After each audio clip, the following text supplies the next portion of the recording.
je vais te raconter l'histoire de Aputsiak, un Esquimau qui vit au Groenland.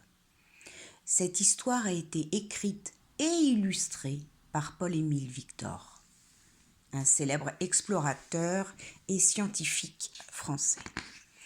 Aputsiak, on voit sa tête quand il est bébé.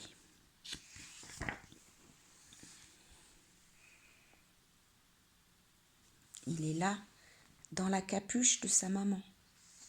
Il y a beaucoup de glace. Il est là dans la capuche de sa maman, tout nu. Il s'appelait Aputsiak, le petit flocon de neige. Il était rond, doré et beau. Bien au chaud, dans le dos de sa mère, il dormait. Au réveil, il souriait, tout frais comme un petit flocon, et dans le fond de ses yeux noirs, des étoiles brillaient. Jamais il ne pleurait, tout juste s'il réclamait à boire. Il tétait les yeux fermés et du bout de ses doigts caressait le cou de sa mère. Quand il avait bien bu et que son petit ventre rond chantait de bien-être, il jouait.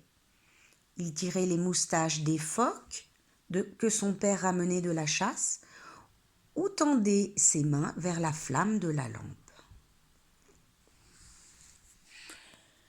Puis il s'endormait, souriant aux anges esquimaux, naturellement.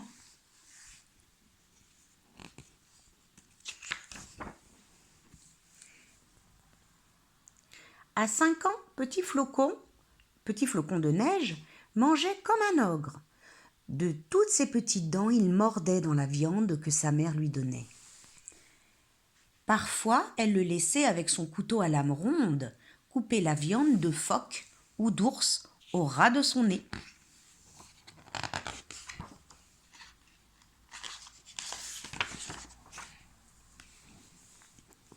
Puis dehors, il jouait avec ses frères et sœurs et ses cousins et cousines. Dans la neige, il glissait sur le fond de leurs pantalons ou sur une peau de phoque. Quand fatigué par tant d'air frais, il sentait ses yeux lourds et plus lourds, encore plus lourds. Bien sagement, il s'endormait sur une peau d'ours en souriant aux marchands de sable. Aux marchands de sable esquimaux, évidemment. D'année en année, il grandissait. En été, c'est l'hiver qui l'attendait et les jeux dans la maison. En hiver, c'est l'été qu'il espérait et le soleil et l'eau dans laquelle il pataugerait. Car comme tous les enfants du monde, c'est ce qu'il n'avait pas qu'il désirait.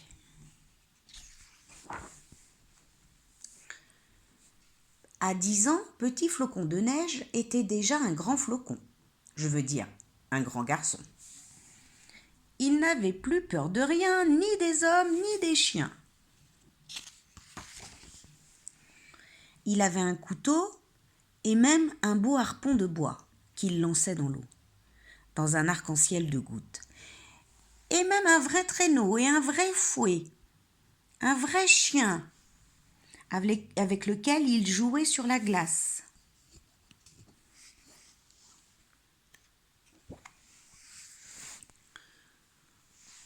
Pour laisser la place à ses petites sœurs et à ses petits frères, il ne dormait plus près de sa bonne mère. Il dormait près de la fenêtre avec les grands. Quand il avait bien joué, il racontait à ses sœurs et à ses frères de merveilleuses histoires de chasse esquimaux bien entendu. Nous allons reprendre la lecture, mais avec les explications de l'auteur. Alors, attendez comment je fais. Voici la maman d'Aputsiak. Elle porte son bébé dans le capuchon de sa vareuse.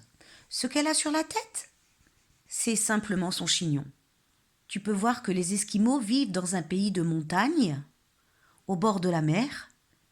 Sur la mer flottent de beaux icebergs, qui sont d'énormes morceaux de glace. Au dos de la couverture sur la carte, tu verras que ce pays s'appelle le Groenland.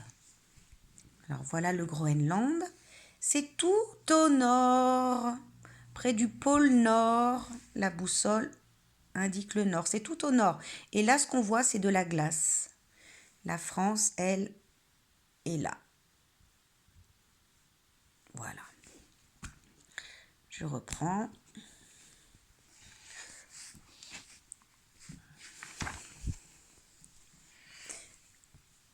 Ceci est un phoque que le papa d'Apoutsiak a tué à la chasse. Ses nageoires sont cousues ensemble pour éviter qu'elles freinent en traînant dans l'eau quand le papa d'Apoutsiak le remorque derrière son kayak. Quant à ça, c'est une lampe esquimau avec, dedans, des morceaux de graisse de phoque qui donnent de l'huile.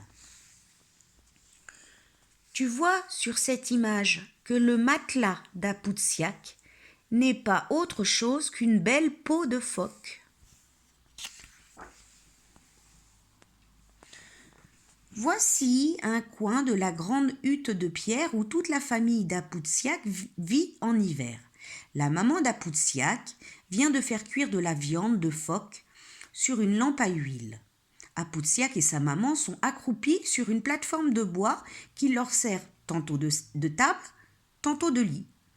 Au-dessus d'eux, une peau de phoque séchée, tendue sur un cadre. Sur cette image, la maman d'Apoutsiak est en train de dépecer un phoque pour préparer le dîner. Elle enlève la peau avec son couteau à lame ronde. Il sert à tout, ce couteau. À faire les parts de nourriture, à gratter les peaux avant de les tanner, à couper le fil à coudre. Sous la peau de phoque, il y a une épaisse couche de graisse qui servira à faire de l'huile pour les lampes. Remarque aussi le récipient de bois. Il est incrusté de petits morceaux d'os taillés en forme de phoque.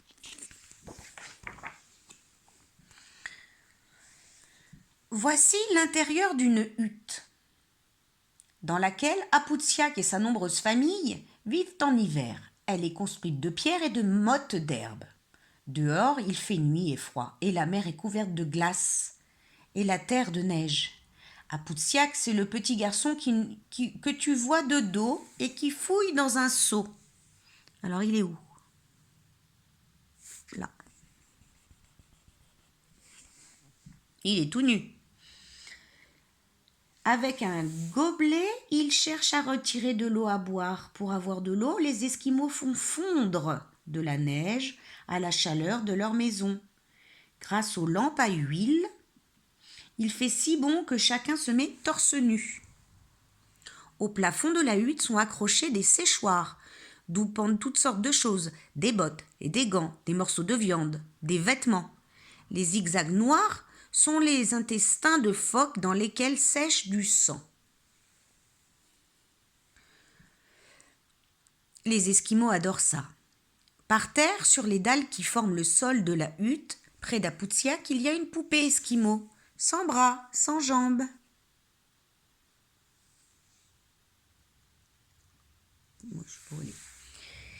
Dans les pots et les bassins, sur les tables et par terre, il y a de la viande cuite, de la viande crue, de la graisse de phoque, et toute cette nourriture attire les chiens que la maman d'Apoutsiak chasse à coups de pied. Grimpé sur la hutte couverte de neige, Apoutsiak regarde le traîneau de son papa qui vient de rentrer de la chasse. Sur le traîneau, il y a un phoque. Et sur les montants arrière est enroulé le fouet. Il y a plus de 5 mètres de long, dont on ne se sert que pour corriger les chiens désobéissants. Cette image représente un Esquimau qui a mis un masque taillé dans du bois pour effrayer les enfants. Aurais-tu peur, toi, d'un tel masque?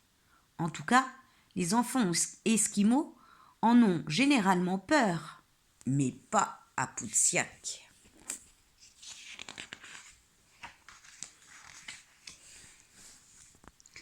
La maman d'Apoutsiak dort avec les 2 petits frères et la petite sœur d'Apoutsiak dans les bras.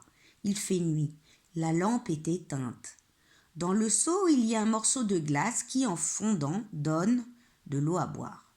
Et sur le séchoir sèchent des bottes et des gants à 2 pouces.